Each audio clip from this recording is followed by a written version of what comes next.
नमस्कार दोस्तों, स्वागत है आपका हमारे चैनल एआई तंशु पर, जहां हम श्रीमद् भगवद गीता के गहरे आध्यात्मिक रहस्यों को सरल और रोचक तरीके से समझाते हैं।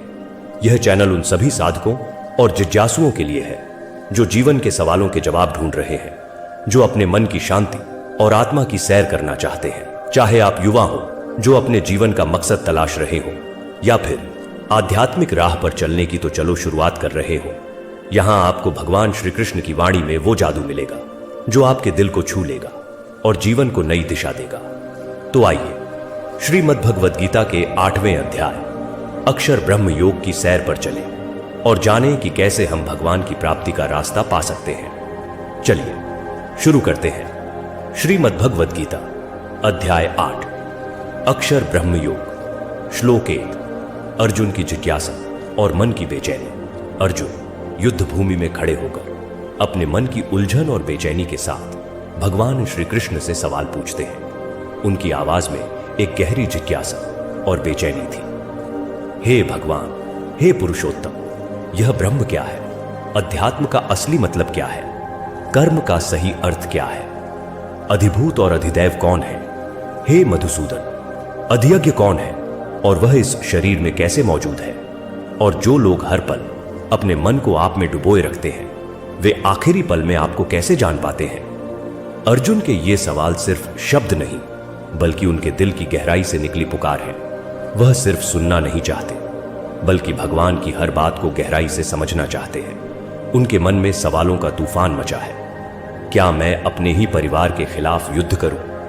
क्या सही है, क्या गलत? यह बेचैनी, यह उलझन, यह सवाल, यह हर उस इंसान के मन की पुकार है जो जीवन में सही रास्ता तलाश रहा है। युवाओं के लिए संदेश। आज के युवा भी अर्जुन जैसे ही हैं। करियर, रिश्ते, सपने और समाज का दबाव, ये सब मन में सवालों का तूफान लाते हैं। लेकिन गीता हमें सिखाती है कि जब मन बेचैन हो तो उसे शांत करने का रास्ता है आध्यात्मिक ज्ञान। यह ज्ञान न सिर्फ मन को सुकून देता है, बल्कि आपको अपने असली मकसद से जोड़ता है। श्लोक 2। भगवान श्री कृष्ण का जवाब।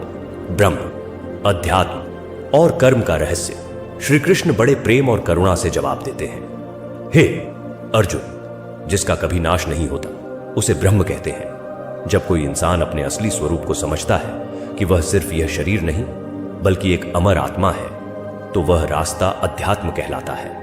और कर्म, जब कोई बिना लालच, बिना स्वार्थ के सिर्फ अपने कर्तव्य के लिए काम करता है, तो वही कर्म उसे जन्म मृत्यु के चक्र से मुक्त करता है। श्री कृष्ण आगे कहते हैं, यह शरीर नाशवान है, इसे अधिभूत कहते हैं।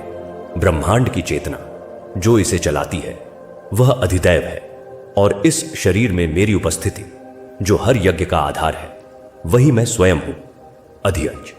आजकल हम इंस्टाग्राम, पैसा और स्टेटस के पीछे भागते हैं, लेकिन गीता कहती है सच्चा सुख बाहर नहीं, आपके भीतर है। अपने मन को शांत करें, ध्यान करें और अपने असली स्वरूप को जानें। यह ज्ञान आपको वो ताकत देगा जिससे आप हर चुनौती का सामना बिना डरे कर सकते हैं। श्लोक 3। हर पल भगवान को याद रखो।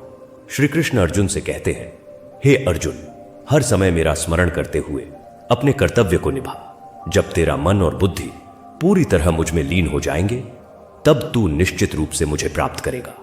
यहां भगवान यह नहीं कह रहे कि सब कुछ छोड़कर जंगल में चले जाओ। वह कह रहे हैं, अपना काम करो, लेकिन मन को मुझ में जोड़े रखो। चाहे आप स्टूडेंट हो, जॉब कर रहे हो या बिजनेस, हर कर्म को भगवान को समर्पित कर दो। यह समर्पण आपके कर्मों को बंधन से मुक्ति का रास्ता बना देगा। आकर्षक उदाहरण। सोचिए, आप एक गेम खेल रहे हैं। अगर आप सिर्फ जीतने के लिए खेलते हैं तो हार का डर आपको बेचैन करेगा, लेकिन अगर आप गेम को सिर्फ आनंद के लिए खेलते हैं तो हार जीत मायने नहीं रखती। ठीक वैसे ही जीवन को भगवान को समर्पित करके जियो, हर पल आनंदमय हो जाएगा। श्लोक 4। योग साधना और परम गति। श्री कृष्ण कहते हैं, जब कोई साधक पूरी भक्ति और लगन से अपने प्राणों को भ्रू के बीच आज्ञा चक्र में टिकाता है, मन को स्थिर करके योग की शक्ति से ऊपर उठता है, तब वह परम सत्ता को प्राप्त करता है। यहां भगवान योग की गहरी साधना की बात कर रहे हैं। प्राणों को साधना यानी अपनी ऊर्जा को नियंत्रित करना। हमारे शरीर में 5 प्राण हैं। प्राण, श्वास और जीवन शक्ति, अपान, उत्सर्जन और सफाई, समान, पाचन और संतुलन, व्यायाम, रक्त संचार और गति, उदान, चेतना को ऊपर ले जाने वाली शक्ति। जब साधक इन प्राणों को ध्यान और साधना से भ्रू के बीच स्थापित करता है तो उसका मन स्थिर हो जाता है। यह वह अवस्था है जहां न कोई विचार आता है न जाता है, बस परम शांति। ध्यान कोई बोरिंग प्रक्रिया नहीं है।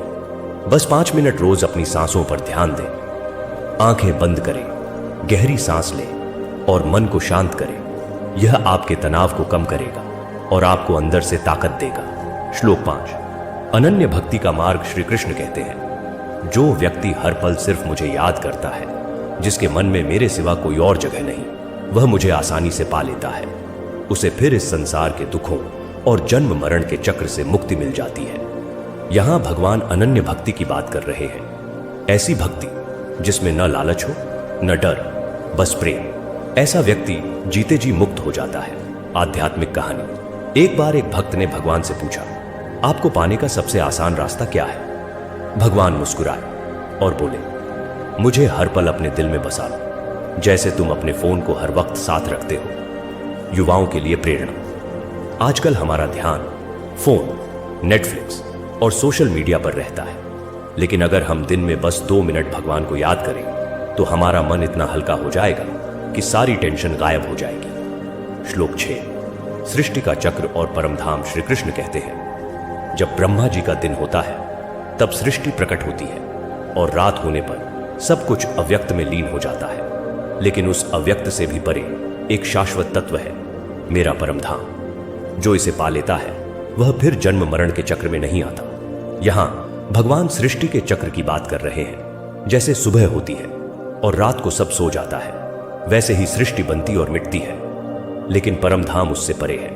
वहां सिर्फ शांति और आनंद है। सोचिए, आप एक सपने में हैं। सपने में सब कुछ असली लगता है, लेकिन सुबह आंख खुलते ही वह गायब। ठीक वैसे ही यह दुनिया एक बड़ा सपना है। परमधाम वो सच्चाई है जो कभी नहीं मिटती। श्लोक 7-8। 2 मार्ग, प्रकाश और अंधकार। श्री कृष्ण बताते हैं कि 2 रास्ते हैं। शुक्ल मार्ग, प्रकाश का रास्ता, जो योगी अग्नि, प्रकाश, दिन, शुक्ल पक्ष और उत्तरायण में देह छोड़ते हैं, वे ब्रह्म को प्राप्त करते हैं। कृष्ण मार्ग, नचरा, अंधकार का रास्ता, जो धुआं, अंधकार, रात, कृष्ण पक्ष और दक्षिणायण में देह छोड़ते हैं, वे चंद्रलोक में सुख भोगकर फिर लौट आते हैं। आध्यात्मिक गहराई। यह सिर्फ मृत्यु के समय की बात नहीं, यह आपके जीवन की दिशा की बात है। अगर आपका मन इच्छाओं, अहंकार और भौतिक सुखों में डूबा है तो आप अंधकार के रास्ते पर हैं। लेकिन अगर आपका मन ज्ञान, भक्ति और आत्मबोध की ओर है तो आप प्रकाश के रास्ते पर हैं। अपने दिन की शुरुआत एक छोटे से संकल्प से करें। आज मैं अपने हर काम में पॉजिटिव रहूंगा और भगवान को याद रखूंगा। यह छोटा कदम आपको प्रकाश के रास्ते पर ले जाएगा। गीता का संदेश। आज के लिए श्रीमद् भगवद गीता का यह अध्याय हमें सिखाता है कि जीवन एक यात्रा है, शरीर से आत्मा की ओर, अंधकार से प्रकाश की ओर। यह सिर्फ मंदिर जाने या पूजा करने की बात नहीं, बल्कि हर पल अपने मन को शुद्ध और भगवान से जोड़े रखने की बात है। युवाओं के लिए गीता कोई पुरानी किताब नहीं, बल्कि आपके लिए एक लाइफ मैनुअल है। चाहे आप जॉब में स्ट्रगल कर रहे हो, रिलेशनशिप में उलझन हो या अपने सपनों को सच करना चाहते हो, गीता का यह ज्ञान आपको रास्ता दिखाएगा। बस अपने मन को थोड़ा शांत करें, सांसों पर ध्यान दें और हर कर्म को प्रेम और समर्पण से करें। आइए आज से एक छोटा सा संकल्प लें। अक्षर ब्रह्म योग, भगवान की प्राप्ति का रास्ता। अगर आपको यह व्याख्या पसंद आई तो हमारे चैनल तंशु को सब्सक्राइब करें, लाइक करें और अपने दोस्तों के साथ शेयर करें। अगले एपिसोड में हम गीता के अगले अध्याय की रोचक यात्रा पर जाएंगे। तब तक भगवान श्री कृष्ण की वाणी को अपने दिल में बसाएं और अपने जीवन को आनंदमय बनाएं। जय श्री कृष्ण, जय हिंद, जय भारत।